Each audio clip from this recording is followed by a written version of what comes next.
Masalan, xudo xolasa dehqonni uyiga kelganmiz, 10 dona dehqonchilik qo'ylari bor ekan. Qo'shqonlar. Videoga like bosib turinglar. Xudo xolasa arzon narxda chiqaramiz. Qo'ylar ko'rsatib qo'ying. Mana Asadillohda dehqonchilik qo'ylari mana.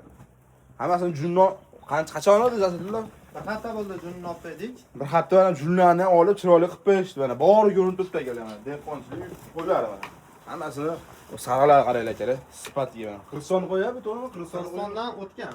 Ha. Ancha oldin Qirg'izistondan olib kelib boqishyapti. Oyoq qo'llar cho'ziq akalar. Asadilloh necha pul beramiz buni endi? Diyorbek, uni bir joyga olaman degan obunachilarimizga 6,5 milliondan beramiz. Uni bir joyga bo'lsa. Kamini ham berasizmi? Endi bir joyga bo'lsa ozgina xayrini o'tkazamiz. Hammasini bir joyga olib yondan bo'ladi, baribir obunachilarimiz 10 ta bo'lsa.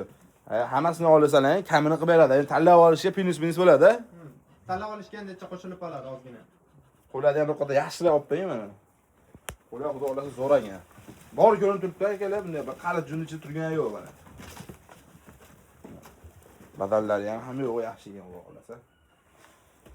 Nomerlarni pastga yozib qoldiramiz akalar. Aloqaga chiqaverasizlar. Videoga like bosib, kanalimizga obuna bo'lishni unutmaysizlar.